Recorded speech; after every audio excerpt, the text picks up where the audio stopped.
Buen día, mi nombre es Eric Isaí Maya Vega, del equipo conformado por los compañeros Eliseo, Jacer y Aldo Lozano, y este corresponde al sexto video de nuestro seminario de Apocalipsis en cumplimiento de la asignatura Literatura Apocalíptica del Nuevo Testamento, en el que abarcamos los capítulos de Apocalipsis y asimismo, vaya, como dije, cubrimos todos los temas proféticos, etcétera, que se cubren en los capítulos de Apocalipsis. A mí me corresponde, o bueno, constituye el sexto video de nuestro seminario y el día de hoy yo se los estaré impartiendo. Y el tema de este video, de esta serie, se titula El trono cubierto por el arco iris, que corresponde a los capítulos 4 y 5 de Apocalipsis. Comenzamos.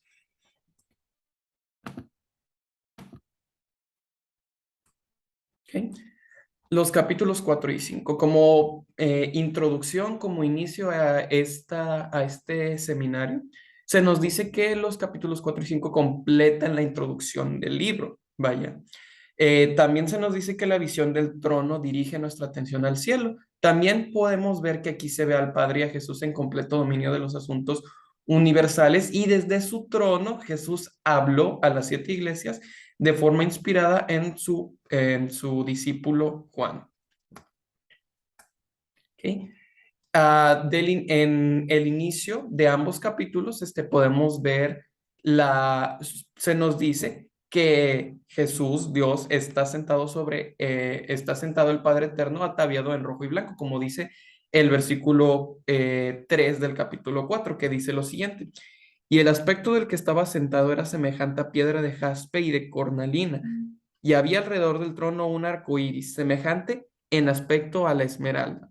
Asimismo, se nos dice que con él está el Hijo victorioso sobre la muerte, pero descrito como el Cordero que fue muerto, tal como dice el versículo 6 del capítulo 5, que dice lo siguiente: y miré y vi que en medio del trono y de los 4 seres vivientes y en medio de los ancianos estaba en pie un cordero como inmolado, que tenía 7 cuernos y 7 ojos, los cuales son los 7 espíritus de Dios enviados por toda la tierra. Asimismo, en referencia a Ezequiel 1:22, donde se profetiza este mismo texto. Y se nos concluye, vaya, haciendo referencia, haciendo alusión a la Trinidad, ya que se nos dice que con el Padre y el Hijo está el Espíritu Santo. Así mismo, como ya lo dijimos en el versículo anterior, existe un arco iris, símbolo de que Dios cumple en sus promesas, vaya, un símbolo que se vio desde los tiempos de Noé al final del diluvio, y es un símbolo también de la combinación de la justicia y la misericordia divina. Posteriormente, ahora tenemos desde otra perspectiva, desde el trono. En el versículo 5 se nos dice lo siguiente, del capítulo 4: y del trono salían relámpagos y truenos y voces, y delante del trono ardían 7 lámparas de fuego, las cuales son los 7 espíritus de Dios. Como dice, son símbolos de la gloria y majestad de nuestro Dios. Y en respuesta, en el versículo 11 se nos registra un himno. Tenemos las palabras que dice el siguiente texto: Señor, digno eres de recibir la gloria y la honra y el poder, porque tú creaste todas las cosas y por tu voluntad existen y fueron creados. ¿Ok? Posteriormente en los versículos siguientes se nos declara lo siguiente. Retrocediendo ya nuevamente en el capítulo 4 se nos dice que hay 24 ancianos, dice el texto: alrededor del trono había 24 tronos y vi sentados en los tronos a 24 ancianos vestidos de ropas blancas con coronas de oro en sus cabezas. Asimismo se nos dice que hay 4 seres vivientes en el versículo 6 y 7 que dicen: y delante del trono había como un mar de vidrio semejante al cristal, y junto al trono y alrededor del trono 4 seres vivientes llenos de ojos delante y detrás. El primer ser viviente era semejante a un león, el segundo era semejante a un becerro, el tercero tenía rostro como de hombre y el cuarto era semejante a un águila volando. De estas criaturas que acabamos de relatar en el versículo 7 se nos declaran las siguientes características. El primero era semejante a un león, vaya, haciendo referencia o más bien haciendo un simbolismo a la majestad. El segundo, semejante a un becerro, siendo esta bestia el rey de los campos, siempre fuerte y paciente, reflejando fortaleza y paciencia. El tercero, el águila, revelando una vista aguda, una agudeza, una astucia, como el ave, que es reina del aire y de rápido vuelo. Y por último está el hombre, el rey de la creación y única criatura con juicio y razón.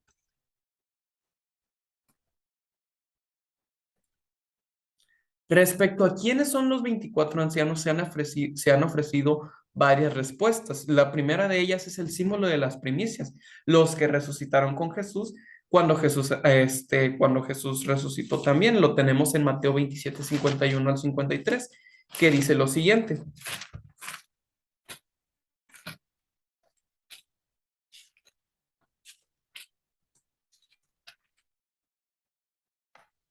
Se nos dice lo siguiente.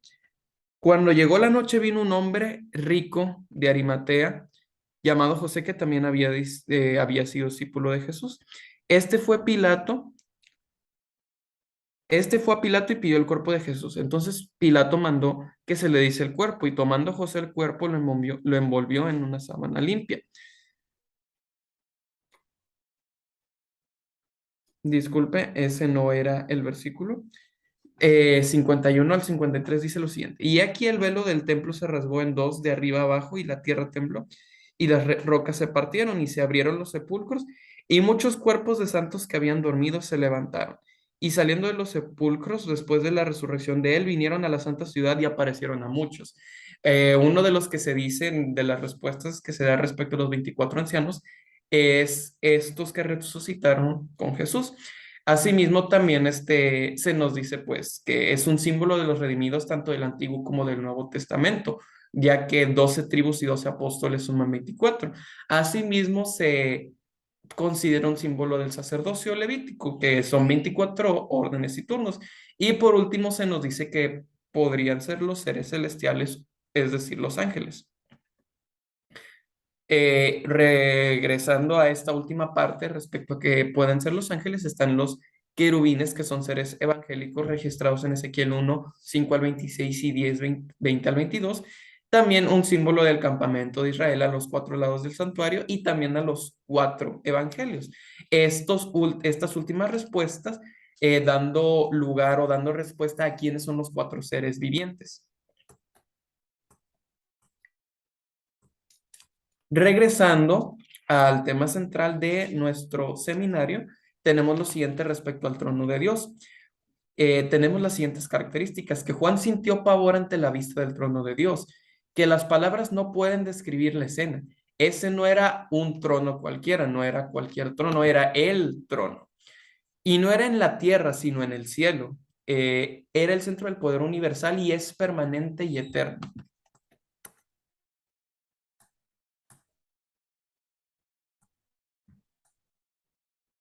Asimismo, sobre el trono se nos dice en el versículo 3 lo siguiente: el aspecto del que estaba sentado era semejante a piedra de jaspe y de cornalina, y había alrededor del trono un arco iris semejante en aspecto a la esmeralda.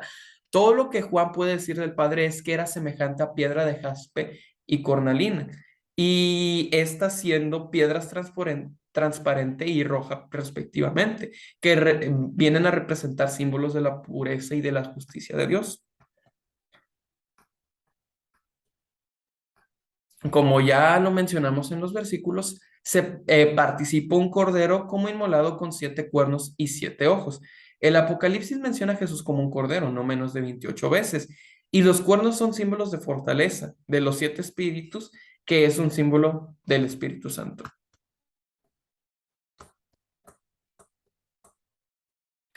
Es muy apropiado ver a Jesús con el símbolo de un cordero, pues su sacrificio del mundo nunca puede acentuarse demasiado. Él es nuestro Salvador, pronto a perdonar nuestros pecados y está ansioso de ofrecernos los beneficios de su sacrificio, hecho una vez para siempre en el Calvario. Vaya, desde de entrada podemos saber que aquel Cordero inmolado que se nos describe en estos capítulos viene a representar al Hijo Jesucristo, que con su sacrificio nos dio a nosotros la esperanza de su sacrificio.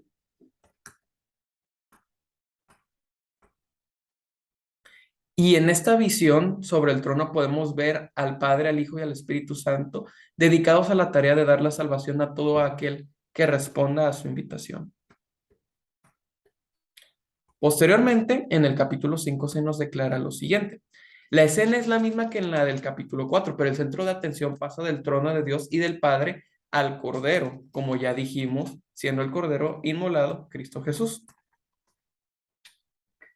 El rollo sellado se encuentra en el versículo 1 del capítulo 5, que dice lo siguiente.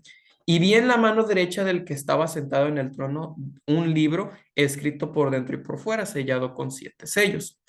Después de describir el trono y sus alrededores, la atención de Juan es atraída por un rollo de gran importancia que está en la mano del Padre, escrito de ambos lados y que poseía 7 sellos, que en los tiempos romanos el testamento con la voluntad final de una persona necesitaba ser presenciado por 7 testigos, nuevamente haciendo referencia no solamente en forma profética al futuro, sino a los tiempos en los que vivían aquellos que escribieron los capítulos de la Biblia, en este caso el Apocalipsis, al tiempo que vivían.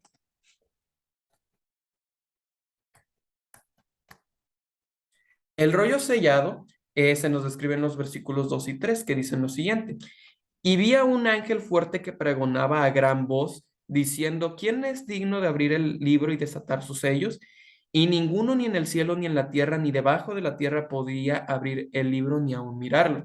Aunque esto no era un testamento, contenía una información vital para la iglesia, pues Juan esperaba que alguien quebrara los sellos y extendiera el rollo. En ese momento el ángel preguntó, ¿quién es digno? Vaya, nadie, como se nos dice en la Biblia, nadie en el cielo y en la tierra respondió. Juan lloraba en desesperación al pensar, al sentir que un documento tan vital no podía ser abierto. Entonces, uno de los 24 ancianos anunció la dignidad del Señor. Él quebraría los sellos. Jesús, siendo tanto león como raíz, se adelantó para abrir el libro.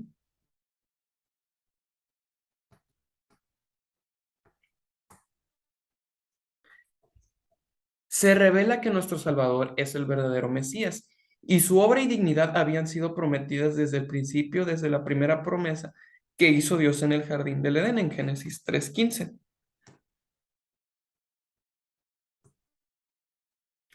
Algunas frases relevantes a este sello y a este rollo, a este rollo que tenía 7 sellos son las siguientes.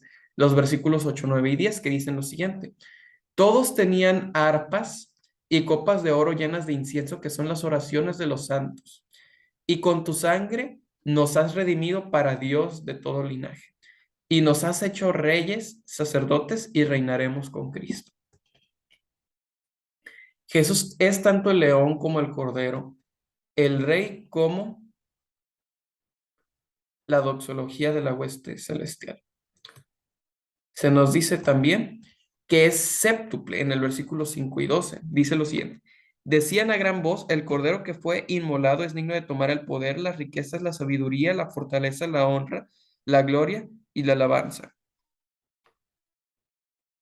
Precisamente dando 7 características del cordero inmolado, dándonos 7 características: poder, riqueza, sabiduría, fortaleza, honra, gloria y alabanza. Y esto atestigua la igualdad de Cristo con el Padre, también haciendo referencia a los 7 sellos.